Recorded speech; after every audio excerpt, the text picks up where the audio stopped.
Hey y'all, Gary here with Tennessee Stands. It oftentimes things happen, right? And things hit the news, and then we forget about it, right? We get our news hit, we get our click on social media, and we just sort of move on down the road to the next thing. But the fact is, all of these things we discuss and talk about in our community, there are real people that are impacted by these things, and oftentimes people that are dealing with some of these social consequences way beyond our interest in the issue, or way beyond whenever it was a really important thing for that one week in the news. So I want to go back to one of those issues because I have with me today Joe Cocchini. And I want to talk more about Joe's story because we had a pride event here in the city of Franklin, Tennessee. I believe, Joe, was it June 4th? I think. Was that the right date? Or June 3rd? No, it was like the first Saturday of June. Yeah. I'm actually super bad at dates, which is weird, but I think that sounds right. You mean you're super bad at dates, even on the dates you get arrested? Like you can't remember those either. See, So that's a defense for when I can't remember my wife's birthday or something. I'll say I didn't even remember the day I was arrested. there you go. A gift to your marriage from Tennessee Stands. So Joe, it's great to have you on. Thanks for taking a moment. I see you're in your car. I know you're always on the go, and so thanks for popping in. But I want people to hear your story because you were arrested here by, I believe, City of Franklin police on public property during a pride event. By the way, that was very narrowly approved by the Board of Mayor and Aldermen here in the city, I believe by a vote of 5-4, the tie-breaking vote being the mayor, Ken Moore. And, I think a lot of folks during that approval process were assured that people were going to be welcome. There weren't going to be any shenanigans. Next thing you know, there were, and it wasn't just you, by the way. I know there were a lot of friends of mine, a lot of people that were down there that were being harassed by security, by the folks running the event for Franklin Pride, by police, that they weren't welcome or were turned away at the entrance. One lady in particular I remember was turned away because she was carrying her Bible. And so she was denied entrance. But you were arrested. And so tell us what surrounded that happening. Well, it's like you said, there were a lot of people being harassed. So we met some Christians that were coming out of it, and there's also some other Christians in the parking lot as we were heading in, and they kind of came by and said, "Are you guys planning to go in to witness?" Which is kind of cool that brothers and sisters were able to recognize each other. And we said, "Yeah." And they said, "Well, don't have any gospel tracts because they'll turn you away." And I was wearing, obviously, that shirt that said, "Jesus changed my life, ask me how." And they're like, "You're definitely not going to get in. You're going to want to flip that shirt. You're going to want to flip your shirt upside down." And I thought about doing that, but I was like, you know what? If I don't get in, then that's probably God's will. And so I decided to leave my shirt. And one of the guys who was out there had said that he had talked to some of the aldermen. He had kind of mentioned or had heard that it was permitted and that it was narrowly voted in and that everybody was welcome, either by watching something on TV or he seemed to have knowledge of that. So I said, okay, so you're saying we're allowed to go in there. So we kind of went in there with that assurance. Nobody said anything to me about my shirt. I did submit to a search. So I just carry gospel tracts with me. There's a man named Ray Comfort who I carry his gospel tracts in my wallet, and they're really good. And so I was determined not to do anything that would violate their rules. So I didn't hand out any tracts that I put all my extra ones away. I had the ones in my wallet. And there was a man who recognized me from some evangelism that we do at the park. And he gave me a business card, so I gave him a tract. And so it wasn't unsolicited. I I talked to another vendor that I had seen at the Pagan Pride Festival, and I bought some waters from her. And I talked to some people selling some cigars because I have friends that like cigars. And I used to love cigars myself until the Lord, for me, nicotine was an addiction that I needed to kind of reconcile with. And then I ended up at the Methodist church tent, and I was just reading their sign, and it said, "You are welcome here," in big giant rainbow letters. And I believe that was the Glendale Methodist Church, they said. I'm not sure if that's the one in Kentucky. And the lady noticed me reading the sign, and she asked me if I had any questions, and that's kind of where I had my first real interaction with anybody. But like I said, I tried my absolute best to obey their rules. So I didn't really talk to anybody. I didn't street preach or open air preach. I didn't really even proselytize at all. I was just kind of walking around trying to see what the Holy Spirit was going to have, what opportunities he would bring up. And I remember thinking, this is so sad, seeing all these kids walking around and being shown that this is normal. And I remember feeling bad, like I needed to do something, but there was just nothing to do. And I just started reading that sign, and the lady engaged me, and we were having a pretty good conversation. And that's when the police officer showed up, which surprised me. So just for clarity, your troubles at the event began at the church tent. Yeah. Which I find incredibly interesting. It didn't, your troubles didn't occur at the pagan pride tent or the, whatever. The issue happened at the church tent. Right. So that wasn't a pagan pride tent. There was a cookie lady who had sold cookies at the Pagan Pride Festival the year before. Gotcha. And I take my daughter on my, I believe that part of people are probably going to think I'm insane, but part of teaching your children is, to show them.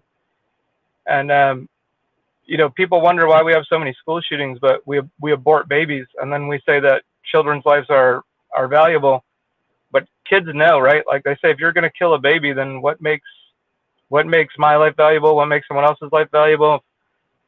If evolution is true and we're all just animals and we're just killing babies in the womb, then there's it's not cohesive to them. It's do as I say, not as I do. And so I was determined with my daughter to not kind of make the same mistakes that I see other parents in the secular world making. And so she actually came to me into the Pagan Pride Festival, and I bought cookies from that lady because my daughter wanted some cookies. And I said, you know what, you're doing a good job spreading the word of God, and you can have some cookies. So it didn't start at her booth. I told her, God bless you. And she remembered me when I handed her the money. I said, you don't remember me, but I bought cookies from you last year. And so, the real problem started at the church tent. So you're at the tent, and I think I remember seeing a glimpse of this tent in the video. I want to take everyone to this clip here that we have, the scene where basically you were the beginning of the arrest. So we'll take a look at that here. Absolutely. Can I just ask, we're being removed for what reason? The event coordinator is Can I ask you a few questions first? Are we on? You can ask us while we're walking. Am I being detained? No. I'm telling you, okay. You are not being detained at this point. What we are doing is that we are having you leave because the event coordinator has asked that you leave. So please don't get mad at me, and thank you guys for being gracious. I plan to fully comply with anything that you ask of me. I was in the Army for 11 years. I appreciate everything you guys are doing. I'm just trying to understand, because if you... Hey, hang on. Let me just make this very clear. This is not our decision. We don't know why. We don't have anything to do with this. What they do You're on private property, and they've asked you to leave. Oh, so is this a public event that's unpaid for? They have rented out the space. Okay, so this is what I just want to ask you, because recently the guy here that asked me to record this told me that he talked to the mayor prior to coming here, and said actually to record any interactions they have with police, because he said this is not private property, it's public property, it's open to everybody, and that if we are removed, to just film it so that we can say... That's fine. So you guys are telling us that you are removing us from private property today? No, that's not what I'm telling you. They have rented this space, okay. So therefore they called, told us, hey, These two guys, we want them removed. Okay. So that's what we're here to do. I don't know why. I don't have anything to do with that. But we need to start walking and out what there. gives them the legal right to do so? Because they're the ones renting this space. So let's walk. So if hang on. We're gonna walk. Let's go. So if you give me a legal reason why I have to leave, I'll leave. If you can't, then I told you can't. that If you don't leave, you'll be trespassing. You're trespassing. This is private property or public property? It is during this event. They've rented it out. Okay. Are you removing him because he's a believer in Christ, or did the event coordinator tell you? Will you go with these officers right now, please? Did they ask you to remove me or him? Both of you. What is he doing? Come on. What's his name? I don't know. Okay, come on. Let's go. Sirs, I just gotta ask you, like, No, you because, don't have to. Let's go. I'm going to tell you one more time. You're going to leave. so you got the Daily Wire here. You got Okay. you got this have been button. asked to leave. Any further business here, you will be trespassing. Let's go. Okay, so I'm gonna leave with you guys, but I'm gonna need you to essentially tell me that you're forcing me to leave. We are telling you need to leave. No, are you forcing me to leave under the law? This is over. I'm going to tell you one more time to walk with us to leave, or else you're going to be arrested. Can you tell me what I'm gonna be arrested for? I'm not going down this road with you anymore. I'm going to tell you one more time to leave, or else I'm going to arrest you. Are you going to leave, or am I going to arrest you? You're gonna have to arrest me, sir. I'm sorry. Okay, put your hands behind your back.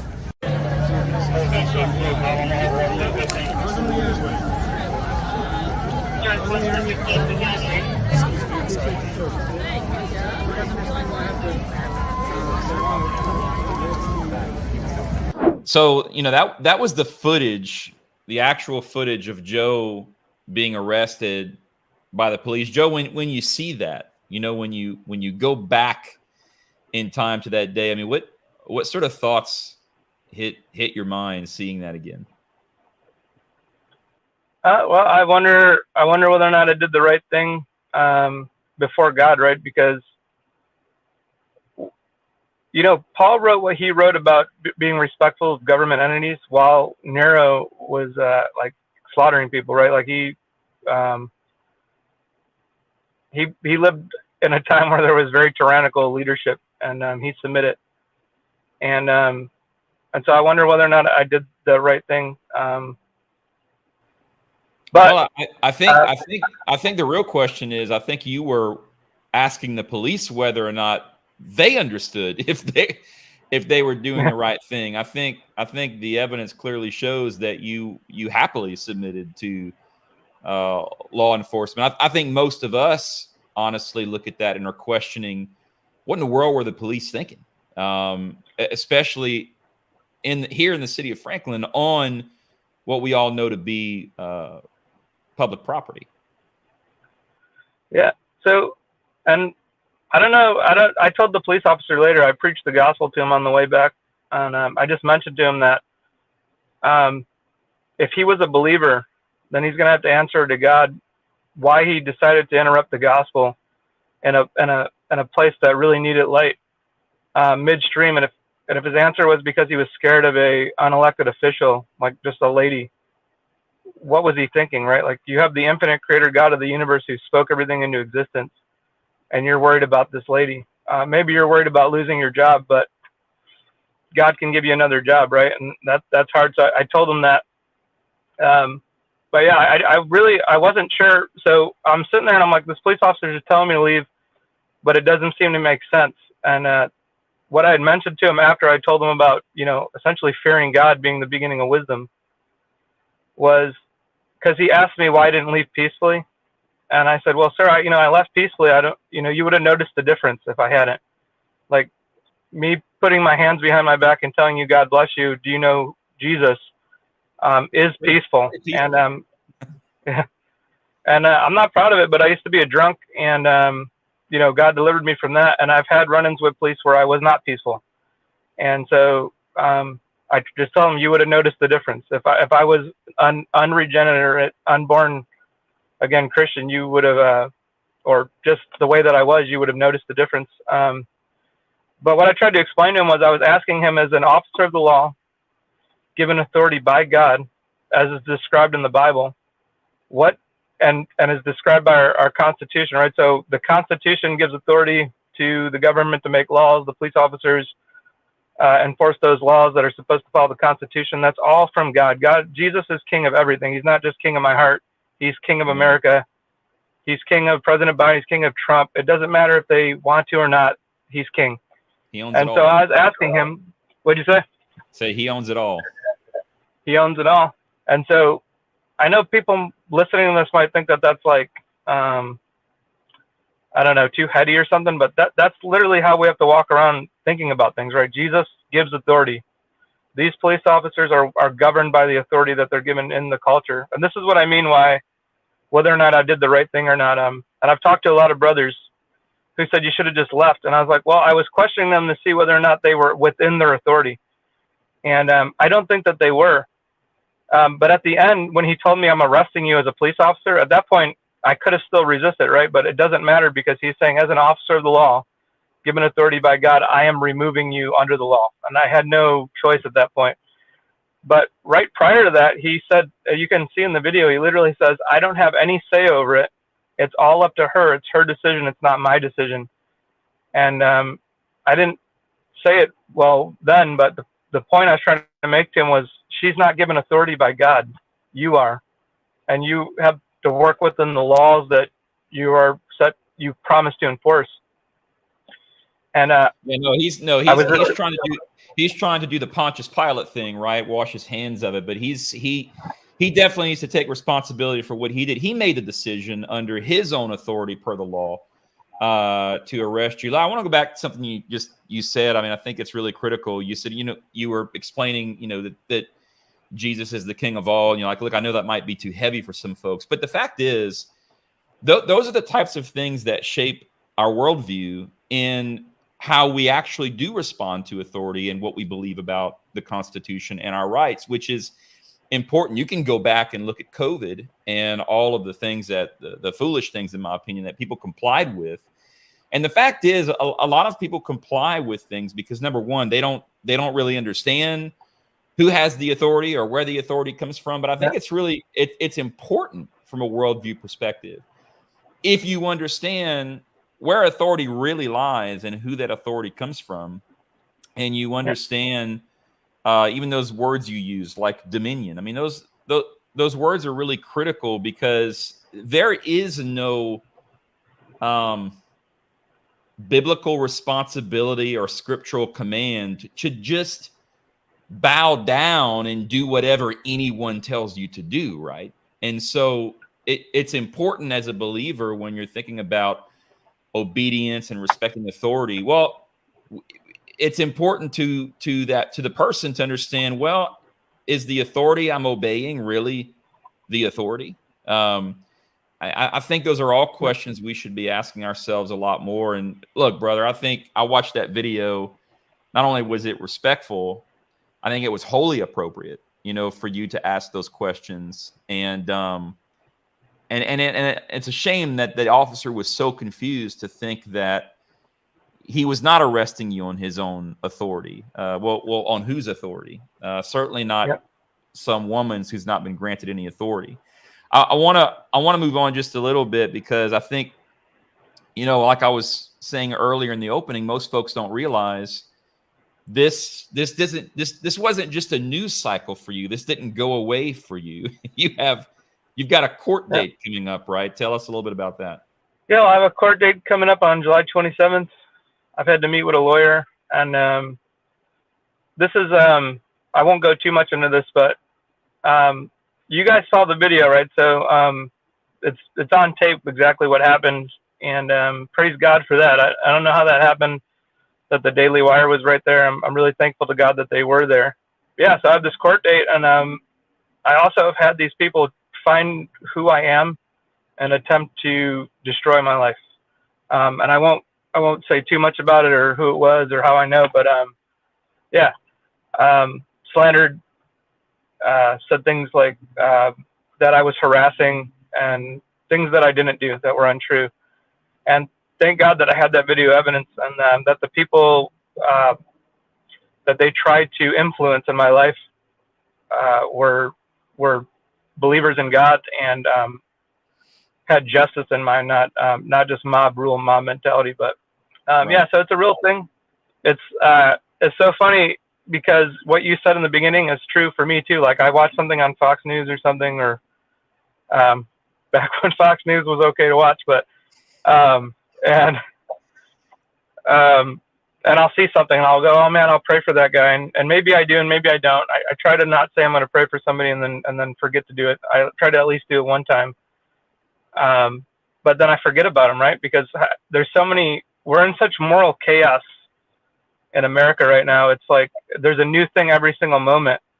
And if you were concerned about it, you literally couldn't get out of bed if you were worried about everybody's stuff, and you gotta hand it over to God. So look, man, well, we're behind you. I'm thankful personally. I know so many people are, that you did stand up for righteousness, that you did stand up for what was right. And by the way, I think it's important to say in a very respectful way. But you stood for what was right and appropriate. And I think a lot of folks in Franklin and around the state appreciate that. I know there were several concerned citizens that showed up at the two meetings where the vote was taken to approve this. So I know people care, they're concerned. And look, man, you've got legal expenses coming up. You've got a young family, just a guy trying to be obedient. And so I need everyone to know, Tennessee Stands, and I'm thankful we're able to do that, is going to work to cover all of your legal costs. So I want to make sure that everyone watching this video knows you can go to TennesseeStands.org/help-Joe. It's TennesseeStands.org/help-Joe. And please engage. Please give financially. Every penny, every single penny that you give on that form, on that webpage to help Joe is going to go to his legal defense. And so we need your help. Joe needs your help. And brother, we're gonna stand behind you. thank you, Gary. God bless you. I appreciate you.